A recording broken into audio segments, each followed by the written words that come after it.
Sejam bem-vindos. Eu sou Lynne Hilton Wilson e este é Jack Welch. Estamos bem animados para concluir hoje o Sermão do Rei Benjamin, um dos mais belos sermões de toda a história dos sermões já feitos neste mundo.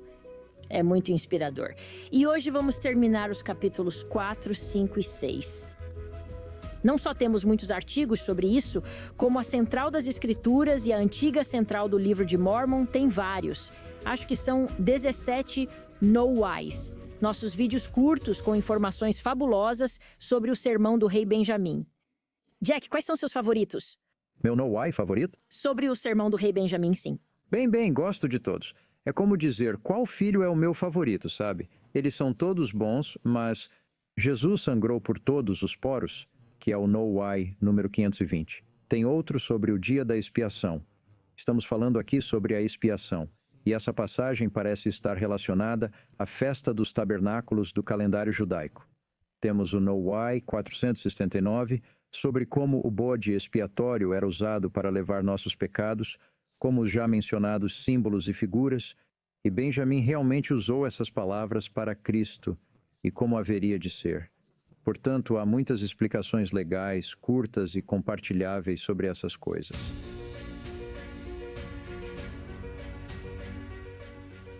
Anteriormente, falamos sobre o fato de todo o sermão estar maravilhosamente conectado, entrelaçado e organizado sob a forma de um quiasmo, de modo que o ponto central é a realização e a aceitação da expiação.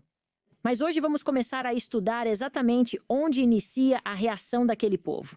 Eles ouviram o sermão, agora vamos ouvir sobre sua disposição em fazer sua humildade para entrar nesse convênio. Será que expressamos nossa disposição? Sim, e dizemos que sim. Talvez apenas inclinemos a cabeça e digamos sim, mas expressamos nossa disposição. E aqui eles se veem em seu próprio estado físico, estado carnal, e menos do que o pó da terra. Vocês sabem, somos feitos dos elementos da terra Ainda e... menos. Somos ainda menos, porque ainda assim a terra obedece a Deus, e nós às vezes não. Observe que eles clamam, não é mesmo? O texto diz que eles clamaram em uma só voz. E o que eles disseram? Ó, tende misericórdia e aplicai o sangue expiatório de Cristo, para que recebamos o perdão de nossos pecados e nosso coração seja purificado, porque cremos em Jesus Cristo, o Filho de Deus, que criou o céu e a terra e todas as coisas, que descerá entre os filhos dos homens. E Benjamin, é claro, incluiu isso. Acabara de ler. Essa é uma pequena paráfrase do nome composto por 10 palavras que Benjamin recebera do anjo. E eu estava no capítulo 3. Foi encurtado um pouco para que não houvesse tantas palavras. 7, no entanto. Jesus Cristo, Filho de Deus, Criador, céu, terra, todas as coisas. Mas agora eles estão cheios do Espírito, o que eu vejo como um novo nascimento. Você sabe, o Espírito é o agente purificador. Joseph Smith ensinou isso repetidas vezes. Não é o batismo que o purifica, é o Espírito que vai nos purificar. Vejo Cristo implementando a expiação, mas o Espírito é o que a leva para a nossa própria vida. Ele transfere a expiação para nós. E não se trata apenas de pensar, é o Espírito. Você sabe quando ele vem sobre você, você sente isso. É o que chamamos de ardor no peito. E quando você é purificado, isso é chamado de batismo de fogo. Sabe, é uma sensação real quando você sente o perdão do Senhor. E o que isso lhes proporcionou? Eles encheram-se de alegria, havendo recebido a remissão de seus pecados e tendo paz de consciência. Essa passagem é muito verídica porque reflete os detalhes de uma experiência espiritual real como essa. Como o arrependimento é difícil e temos que passar pelas profundezas do desespero antes de obtermos a paz. E é apenas a paz de consciência. Quando você pensa em um lago tranquilo e, sabe, a água está calma e não está borbulhando. E, sabe, sua consciência, quando está em paz, você fica calmo em relação a ela. Ela não o persegue mais, nem o faz sentir-se inadequado ou com problemas. A expiação pode lhe dar essa paz. Eu lhes dou a minha paz, diz Jesus. Mas isso só acontece quando confiamos nele, se ainda pensarmos, o que eu deveria ter feito ou o que eu poderia fazer? Ficamos com essas Sim, reflexões esses não incômodas. são os problemas. A questão é que tenho de confiar em Deus. Confio que ele tem o poder do perdão e depois a grande bênção da paz. E isso acontece nesse caso, e acho que acontece em muitos casos, quando fazemos ordenanças como o batismo e sabemos que estamos fazendo o que o Senhor exigiu. Benjamim não disse às pessoas: vão à floresta e pensem um pouco, e quando se sentirem bem consigo mesmos, voltem. Não, na verdade, ele nos dá uma série de coisas que temos de fazer para receber uma mudança de coração e mantê-la. Certo. Falamos sobre isso da última vez, essas são as condições do convênio. E essas condições são para o nosso bem. Elas não são apenas barreiras que se interpõem em nosso caminho, mas são pré-condições para tornar esse sentimento possível. E eles sentiram isso. E podemos vivenciar e nos identificar com isso, mas observe como é específico e como eu adoro o quão detalhado é esse comentário e todas essas palavras. Isso me diz que não é ficção. Temos aqui um registro histórico que é preciso e descreve com exatidão o que eles realmente estavam sentindo. Bem, o fato de eles terem respondido dessa forma permitiu que Benjamim, no versículo 4, tornasse a abrir a boca e falou-lhes, dizendo: como ele os chamou? Meus amigos e meus irmãos, Minha família e povo meu. Então ele diz: quero novamente chamar a vossa atenção. Vamos lá, temos muito a fazer aqui. E você pensaria, bem, por que isso não termina aqui? Eles já nasceram de novo ou receberam o Espírito? Talvez nosso pecado comece com uma falta de fé. E precisamos ser instruídos sobre como podemos crer corretamente. E Benjamim sabe disso. E ele diz: digo-vos que se haveis adquirido conhecimento da bondade de Deus, e de seu incomparável poder, e de sua sabedoria, e de sua paciência, e de sua longanimidade para com os filhos dos homens. Porém, há mais. Precisamos ser fiéis depois de fazermos esse convênio. E fidelidade, como já dissemos muitas vezes, não significa apenas acreditar ou pensar. Significa, de fato, agir e fazer. sim, ele diz isso no meio do versículo 6. Guardar diligentemente seus mandamentos e perseverar na fé. Sinto que me torno egoísta. Fico cansada. Fico preguiçosa. Não é que eu seja iníqua. Apenas me torno um pouco orgulhosa e quero as coisas do meu jeito, em vez de sempre pensar nas outras pessoas e no que Deus quer. E precisamos de força. Precisamos da ajuda uns dos outros e do Senhor. E é quando deixamos de recorrer a essas fontes justas que podemos nos sentir sobrecarregados de alguma forma. Já falamos sobre crença e fé. Ambas são ações. A fé é tanto mental quanto física. É pensar e agir. Acredito nisso. E é leal. Portanto, o que Benjamim faz agora é nos dizer o que devemos fazer, do ponto de vista da crença. Eu as contei. Há 6 crenças aqui. É isso mesmo. E a parte final, o restante deste capítulo, será dedicada ao que precisamos fazer. Certo? Então, quais são essas 6 coisas? É acreditar em Deus. Certo. Número 1, acreditar em Deus. Parece a primeira regra de fé. Parece o primeiro dos 10 mandamentos. E o que precisamos acreditar sobre Deus? Acreditar que ele existe e que criou todas as coisas, tanto no céu quanto na terra, o que também me parece fazer parte da lei da consagração, porque tudo é dele. Nada é nosso. A terra é dele. Somos apenas mordomos. E, em terceiro, acreditai que ele tem toda a sabedoria. Em quarto, todo o poder, tanto no céu como na terra. E é disso que Benjamim está falando com relação à onipotência. E não se trata apenas de poder no céu, ele também tem todo o poder na terra. Como o Criador, ele criou tudo e poderia descriar tudo se quisesse. Portanto, ele tem todo o poder na terra, assim como no céu. E a quinta, ele diz o seguinte: Acreditai que o homem não compreende todas as coisas que o Senhor pode compreender. É difícil para nós acreditar nisso?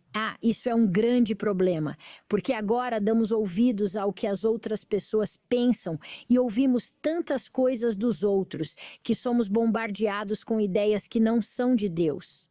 Por isso, temos de confiar que Deus conhece o fim desde o princípio. Para mim, é difícil quando preciso de algo agora. Quero um emprego, um casamento, um filho. O que quer que seja, quero que seja no meu tempo e temos de entender. Ou melhor, temos de acreditar. Não entendemos o tempo e a sabedoria de Deus. Por que Benjamin diz que temos de acreditar que não compreendemos todas as coisas? O que será que é isso? Bem, eu acho que temos de reconhecer nossos limites.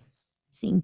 E não é sensato discutir com alguém que sabe muito mais sobre algo do que você. Ou seja, Deus. Isso mesmo. Sim. Ele está nos dando uma série de coisas diferentes que são úteis para acreditarmos.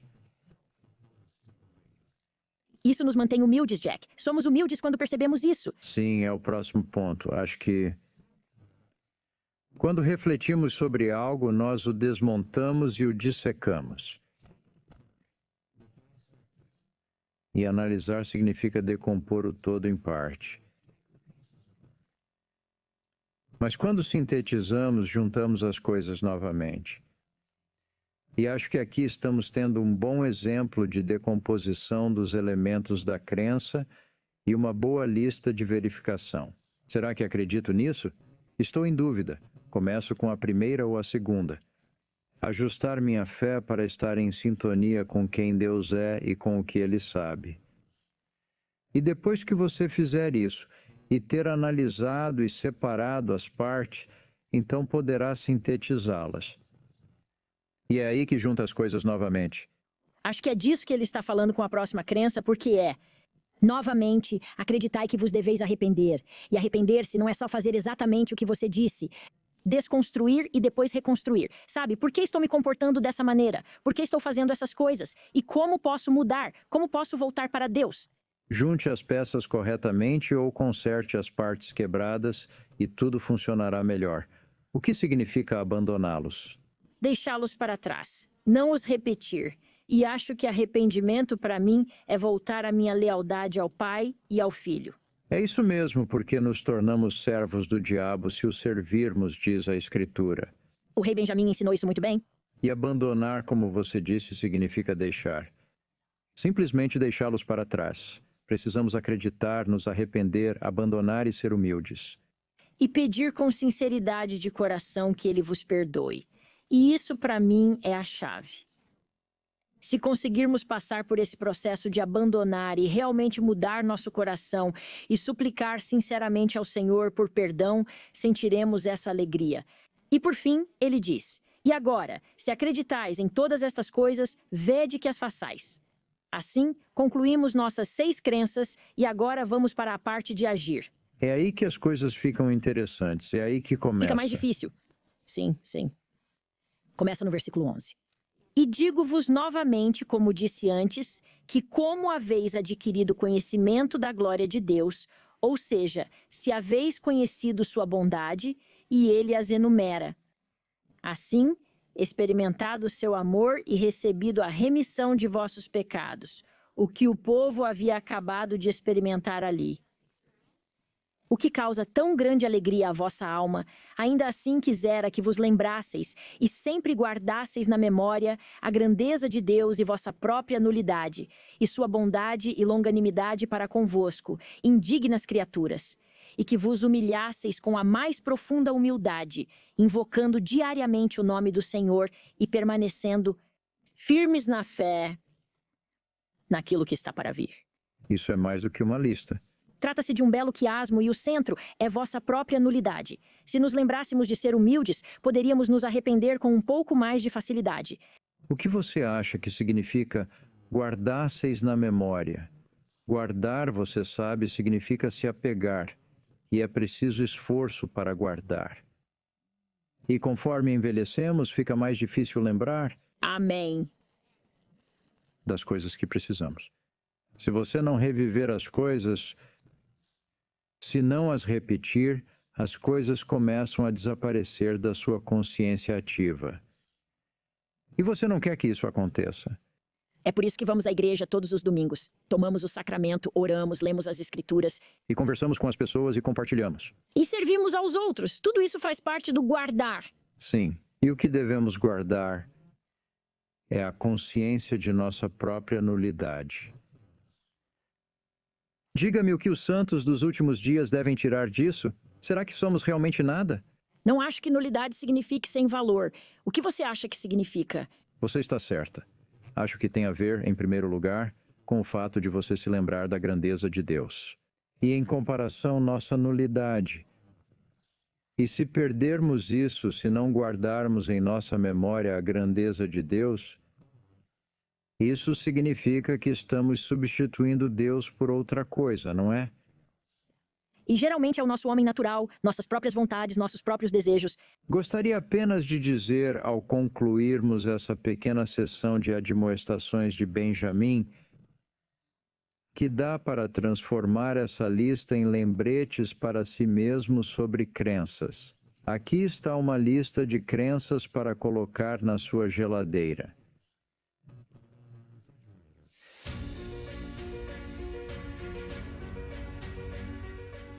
Então, vamos para a próxima sessão, a sexta sessão sobre o que fazer, começando no capítulo 4, versículo 13.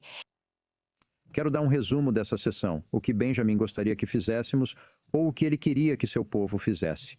Então, o que Benjamin quer que nós e seu povo façamos? Basicamente, ele se concentra em 3 áreas aqui.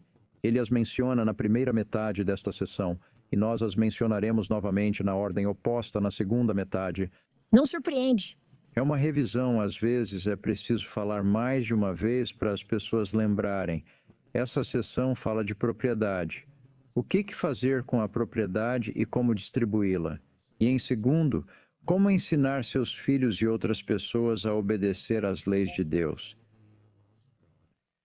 E por fim, a importância de dar aos pobres e aos necessitados.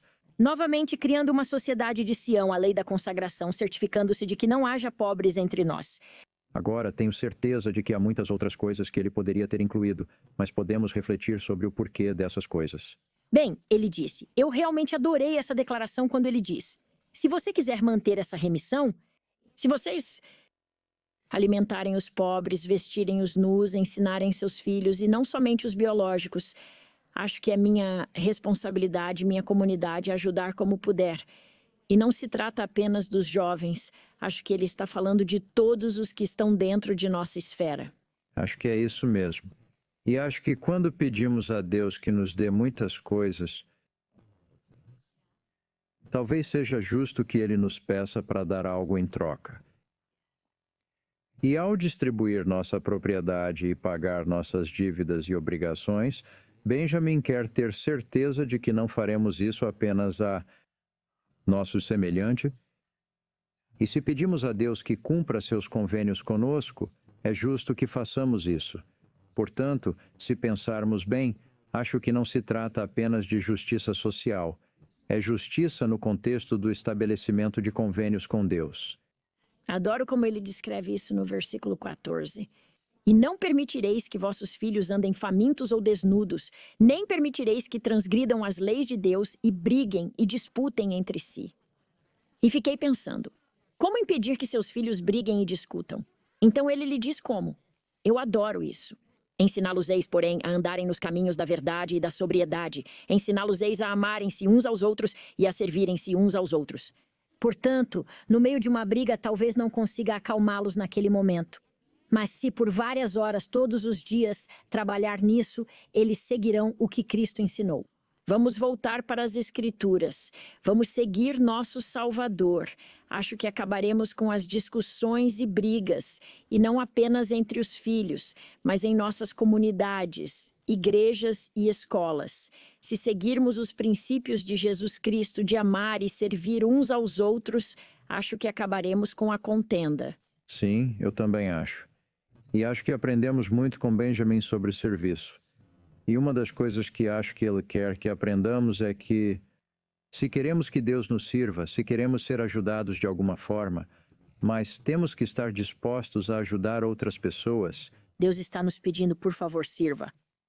e aprenderemos a ser mais parecidos com Deus quando fizermos o que Ele faz, que é servir. Ensiná-los-eis, porém, a andarem nos caminhos da verdade e da sobriedade. O que é sobriedade? Bem, pode ser não usar substâncias viciantes ou apenas nos abster dos maus hábitos. Quando você está com raiva ou outro mau sentimento, não está sendo sóbrio. Acho que é ter a mente clara. É isso? Acho que sim. E muitas coisas podem confundir sua clareza de pensamento. Até dormir demais. E pode ser drogas ou várias outras coisas, mas aqui temos uma admoestação para permanecermos sóbrios. Pode até ser que a raiva nos impeça de pensar com clareza. E acho que também está relacionada à palavra sophos, que significa sabedoria. Ah, sofisma, sim, sim. Quando você está sóbrio, você é sábio e consciente. Você está ciente das coisas e das consequências e não apenas ciente de que faz algo, mas por que faz essas coisas. Acho que isso é sobriedade. Ele passa os próximos versículos falando sobre como ministrar aos pobres. Isso era crucial para ele. Ele está tentando levar esse povo a um nível mais alto, o que ele faz porque está tentando criar uma sociedade de Sião. E então, como podemos fazer isso melhor? Todos nós sabemos que precisamos fazer algo nesse sentido. Gosto muito do versículo 17. Talvez digais, o homem trouxe sobre si sua miséria. Portanto, deterei minha mão e não lhe darei do meu sustento, nem repartirei com ele meus bens, a fim de que ele não padeça, porque seus castigos são justos. Digo, porém, ó homem, que quem faz isto tem grande necessidade de arrepender-se, e a menos que se arrependa do que fez, perece para sempre, e não tem lugar no reino de Deus. Pois eis que não somos todos mendigos? Sabe, Deus diz, nada disso. Não diga que o outro sofre é justo. Você não tem ideia do que ele sofreu, qual foi seu passado, onde ele está agora. Você apenas dá. Mesmo que você seja pobre, diga em seu coração, eu daria se pudesse. Esse é o versículo 24. Sei que essa é uma bela declaração. E acho que aqui ele está pensando primeiro em responder às pessoas que vêm até você e dizem, preciso de ajuda. Por favor, ajude-me. Estou implorando por algo. Preciso de algo. É um pouco mais fácil fazer isso quando as pessoas pedem. Às vezes é difícil entrar na vida delas se elas não quiserem isso. E não queremos constranger ninguém. Portanto, temos de ser sábios quanto à maneira de fazer isso. Eu também fiquei tocada quando diz para fazermos as coisas com sabedoria e ordem. E às vezes, dar pode piorar a situação. Precisamos ter certeza de que estamos cuidando da necessidade da maneira correta. Portanto, temos de fazer as coisas com sabedoria e ordem. Mas tenhamos um coração generoso, sejamos generosos, queiramos dar do nosso para ajudar, demonstrando o nosso desejo de compartilhar. E acho que também ajuda a pensar. Não estou aqui apenas para compartilhar isso com você, quero ser seu amigo. Isso é mais do que alimentar. Construir relacionamentos e ser capaz de não fazer com que as pessoas se sintam menos por precisarem de ajuda. O que Benjamin reconhece é que todos nós precisamos de muito, e todos nós temos um longo caminho a percorrer. Como rei, ele sabe que só chegarão lá juntos. Quando os problemas surgissem em algum lugar de seu reino, ele não conseguiria ir cuidar imediatamente. Ele precisaria que todas as pessoas estivessem atentas para saber quando a ajuda era necessária. Sabem, Benjamim faz uma declaração do tipo, se então, em 21. Se Deus, que os criou e de quem vocês dependem para viver e para tudo o que têm e são, conceder-lhes tudo o que pedirem com fé, acreditando que receberão, então, como vocês devem repartir os bens que possuem uns com os outros. E se julgais o homem que pede de vossos bens para não perecer e o condenais, quanto mais justa será a vossa condenação por reterdes vossos bens. Bem, acho que não dá para ser mais claro do que isso. Como assim?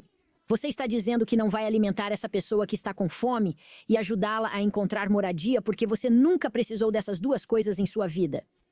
Nossa situação muda num piscar de olhos. Muda mesmo. Essa não é uma questão política, é uma questão de importância divina. Todos nós temos que ajudar uns aos outros. Então, ele termina essa bela sessão com finalmente, lá no versículo 29, né? E finalmente não vos posso dizer todas as coisas pelas quais podeis cometer pecado. Acho que esse é um ponto muito importante. Não nos tornamos realmente justos seguindo uma lista de itens. Sempre haverá coisas que surgirão e que não estamos esperando. É por isso que estamos aqui para nos aperfeiçoar. Continuamos a nos aperfeiçoar, na verdade, é o Salvador quem faz isso por nós. Nós nos arrependemos, aprendemos e crescemos cada vez mais. E por isso, a interpretação do Evangelho é aberta em muitos aspectos. As oportunidades surgirão em nosso caminho e precisamos estar preparados. Aliás, isso está no versículo 30.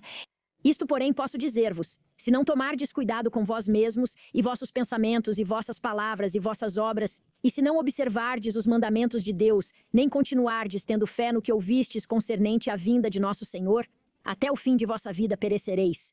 E agora, ó homem, lembra-te e não pereças. É por isso que digo que temos de estar em sintonia com o Espírito. É por isso que é tão importante que o tenhamos conosco o tempo todo. Se não estivermos vigiando nossos pensamentos, podemos estar pecando. De qualquer forma, ele termina essa sessão dizendo às pessoas: aqui estão as condições do convênio que vocês pediram para fazer. Mas eles ainda não o fizeram. Está no capítulo 5. Agora, ele só está dando as condições. Essa é a questão quando fazemos um convênio. Seremos responsabilizados. Então viramos a página para o capítulo 5 e Benjamim olha para fora e o que ele vê? Tendo o rei Benjamim assim falado a seu povo, mandou investigar se seu povo acreditara nas palavras que lhe dissera. E todos clamaram a uma só voz. Novamente, a possibilidade de que era um ritual, talvez um hino, algo que demonstrasse a unidade de pensamento.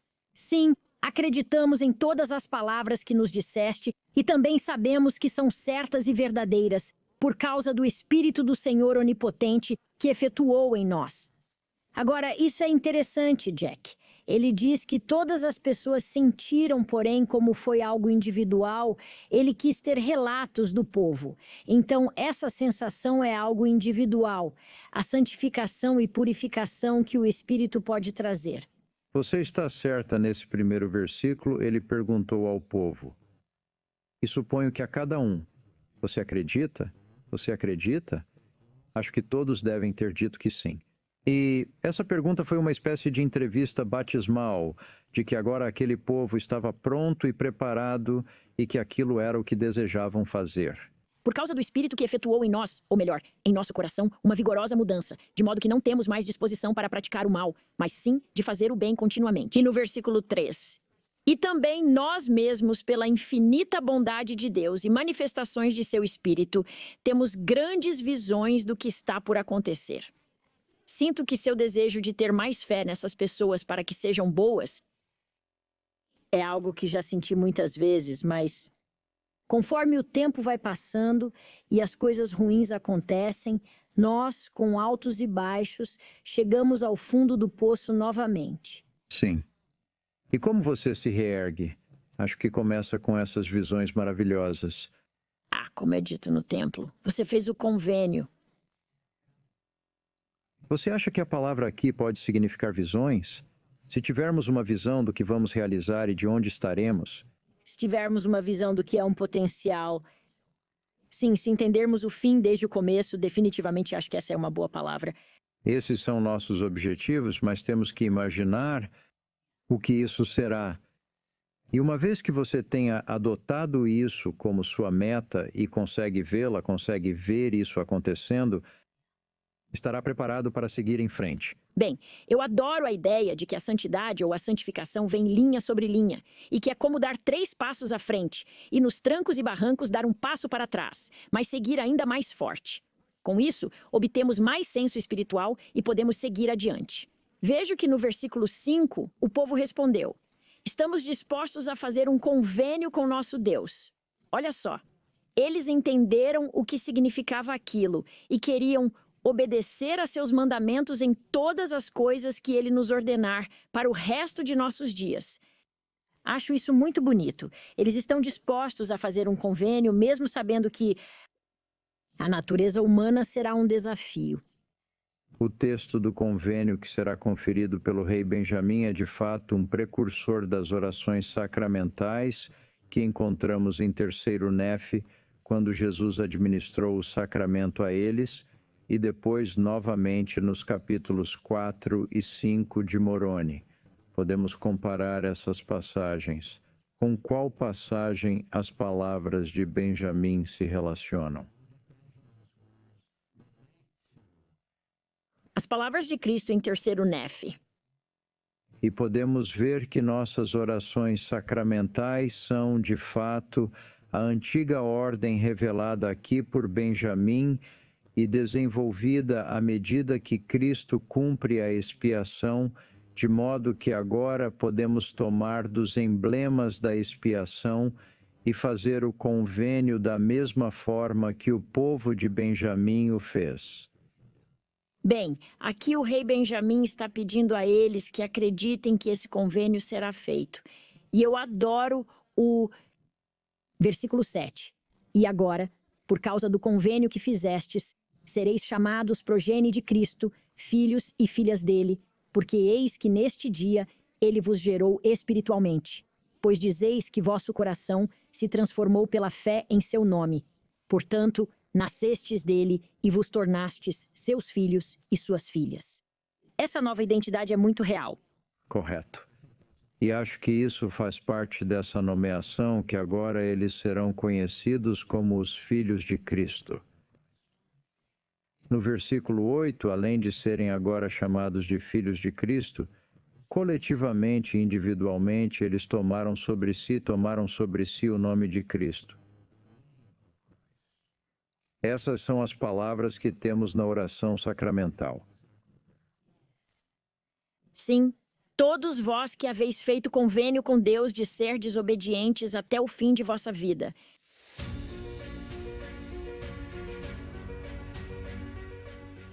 E agora estamos chegando ao capítulo 5, versículo 10, 11, 12. E tenho marcado em minhas escrituras que esse é o primeiro quiasmo encontrado no livro de Mórmon. Conte-nos um pouco sobre isso, Jack. Dê-nos um relato em primeira mão. Bem, claro, Line. Eu gosto de contar essa história e vou ser bem breve. É possível encontrar meu relato no YouTube e em um artigo Know Why, no qual dou uma versão escrita dessa história. Mas para mim ainda é um milagre. Ainda é incrível que eu estivesse no lugar, na época e com as pessoas que permitiram que todas as peças se encaixassem e que eu aprendesse algo com que eu nem sonhava que poderia existir. Mas você era um missionário? Estava recebendo inspiração de Deus? Eu era um missionário e tentava fazer o melhor que podia e orava para ser guiado e orientado e esperava encontrar pessoas cujas vidas poderia abençoar e a quem eu poderia ensinar. E essas orações foram respondidas de muitas maneiras, como acontece com missionários em todo o mundo.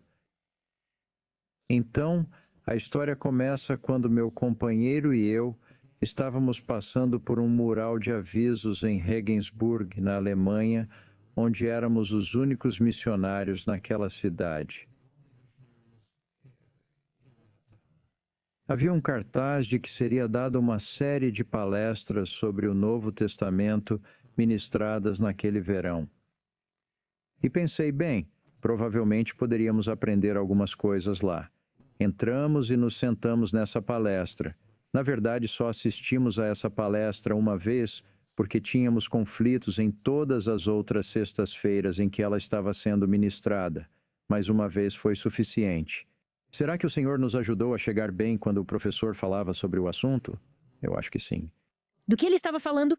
Ele disse: acabei de encontrar um livro que me entusiasmou muito, e é um livro de um homem chamado Paul Gaster, que era da ordem dos jesuítas, era um padre católico.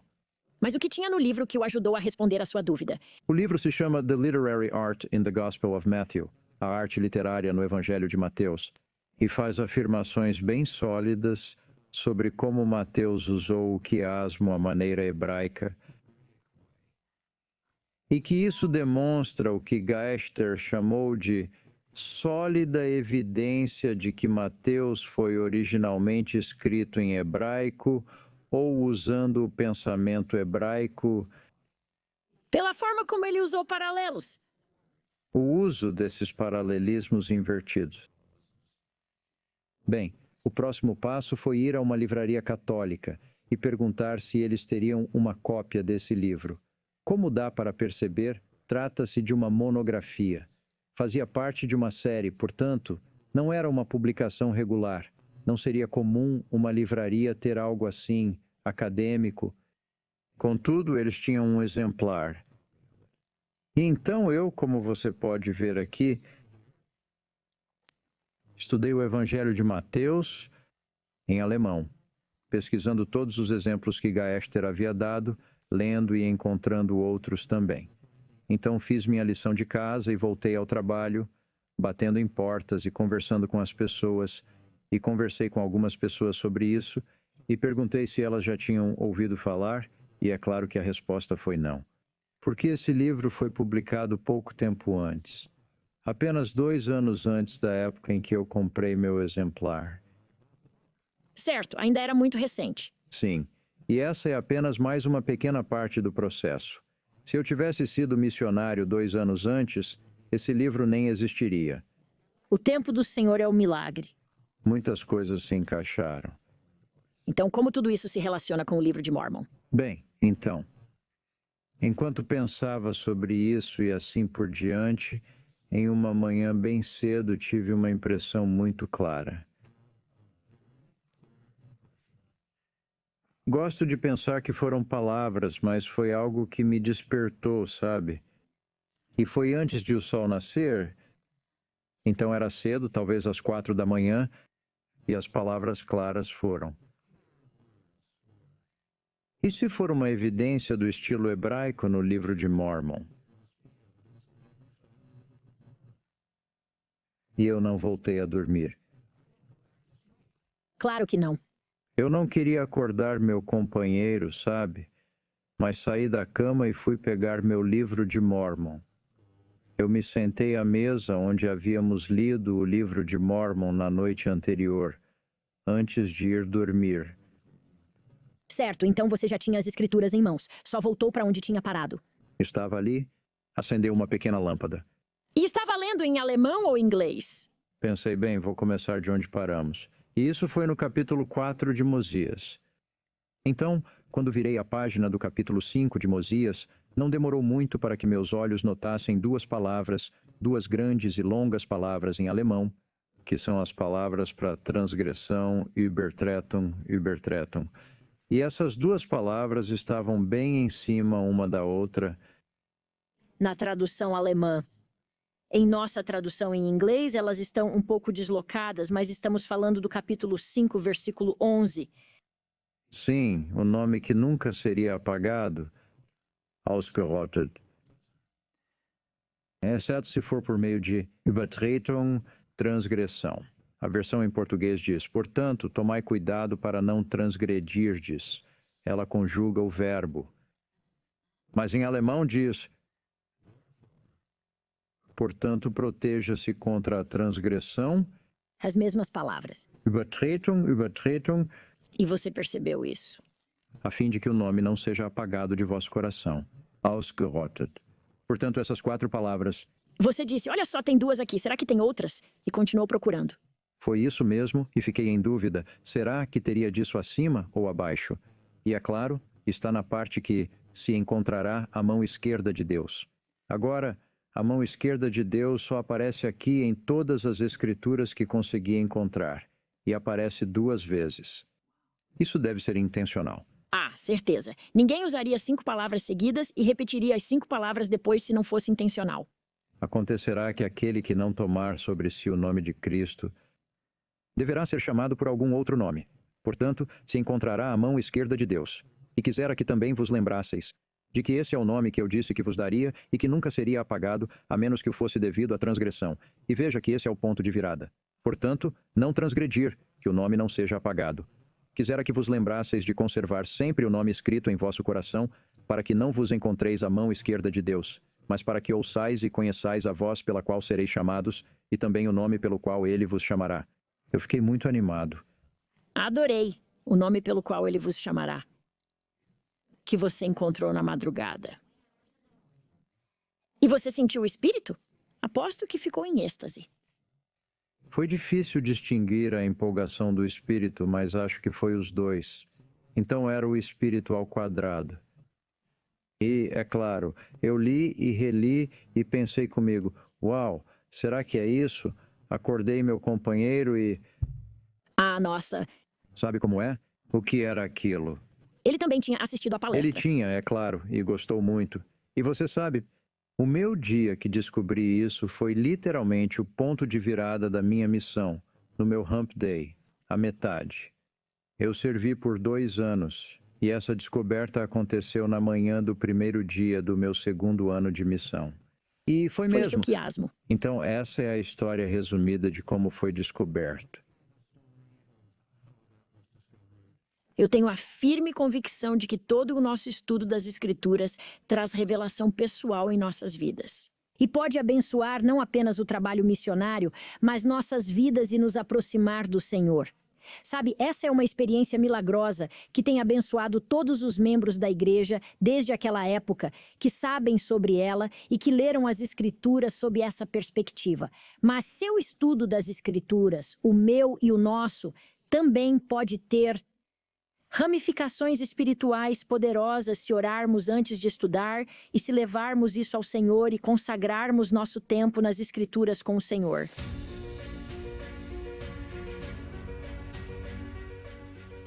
Vejam que antes foi dito que havia muitas pessoas para contar, mas agora anotaram o nome de todos os que haviam feito convênio. Lá no versículo 1, sinto que a igreja foi estabelecida em Zaraenla. O capítulo 6 é bem curto, mas eles fizeram esse convênio.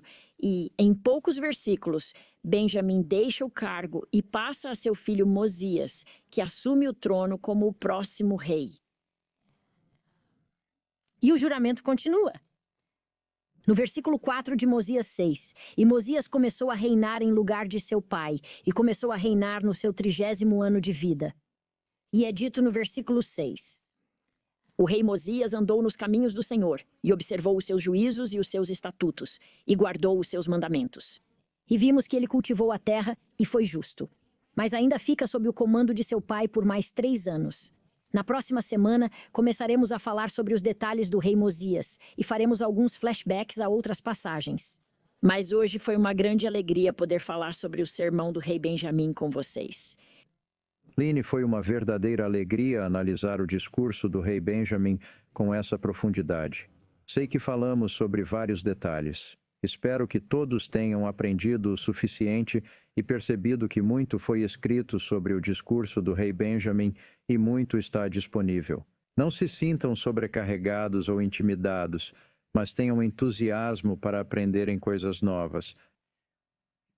Eu fiquei entusiasmado quando descobri o quiasmo, e vocês também podem sentir esse entusiasmo. Qualquer pessoa pode sentir isso ao aprender e tomar o conhecimento para si e ao fazer algo a respeito. E o Senhor abrirá nossa mente. Eu sei disso. E colocaremos coisas em nosso caminho que não poderíamos ter orquestrado. E sua mão está nessa obra. E como isso vai acontecer? Não cabe a nós saber sempre o fim desde o começo. Caminhamos pela fé. Sei que Ele guiou minha vida e tem me sustentado nesse esforço. Não se trata apenas da descoberta, é claro. Isso foi apenas um ponto de partida. Recebi um e-mail há apenas 2 dias de um acadêmico da Inglaterra que agora está trabalhando com quiasmo no Evangelho de Mateus. Ele recebeu meu endereço de e-mail e me fez algumas perguntas. E essa não é uma ocorrência incomum. Portanto, é uma maneira de me relacionar e de compartilhar o Evangelho e permitir que as pessoas entendam e vejam coisas que normalmente não veriam. Portanto, de certa forma, essa vertente acadêmica nos ajuda a apreciar muitas coisas sobre a veracidade das Escrituras. Acho que o Senhor quer que as coisas sejam equilibradas e confiáveis. E é preciso que haja coisas boas que possam ser ditas, porque sabemos que há muitas coisas incorretas sendo ditas, cabe a nós identificá-las. Acredito que de muitas maneiras esse é apenas um exemplo de que o Senhor não nos deixará órfãos. Ele estará ao nosso lado e nos ajudará a conhecer a veracidade de sua obra. O livro de Mórmon é, em muitos aspectos, um livro milagroso. A presença do quiasmo no livro pode ser um dos maiores ou mais acessíveis milagres e talvez o mais informativo, porque você aprende algo sobre o texto quando o lê dessa forma, quando lê o discurso do rei Benjamim várias vezes, quando o memoriza, é uma ferramenta que o ajudará. Ela abre interconexões que nos permite entender, apreciar e abraçar aquilo. Bem, a mensagem de Cristo é o maior milagre do livro. Sim, e enxergamos melhor a Cristo ao perceber esses padrões É dos exatamente quiasmos. isso. É isso mesmo. E Cristo é o centro. E com muita frequência, os nomes de Cristo, como o do Senhor Deus Onipotente, serão mencionados 2 vezes para nos mostrar a importância de Cristo estar no centro de tudo isso. E qual é o centro de todo o discurso do rei Benjamim, como dissemos? A expiação e como você deve se despojar do homem natural e se tornar um santo por meio da expiação de Jesus Cristo. Esse é o ponto central de tudo o que Benjamim está fazendo aqui. Portanto, Deus fala de maneira que podemos ouvir, de maneira que podemos nos impressionar e saber que esse não é apenas um livro comum, que sua palavra tem uma impressão digital distinta.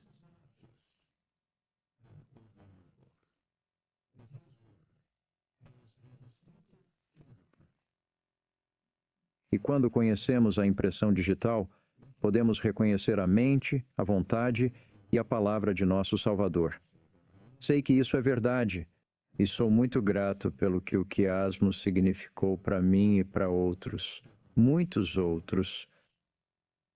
E oro para que seja algo que neste ano, enquanto as pessoas estudam o livro de Mórmon, esse conhecimento torne o livro ainda mais valioso e precioso em sua vida. Ainda não acabamos com o quiasmo. Oh, não, estamos apenas em Mosias. Teremos vários em alma. Voltem na próxima semana porque teremos mais. Agradecemos por nos assistirem. Muito obrigado.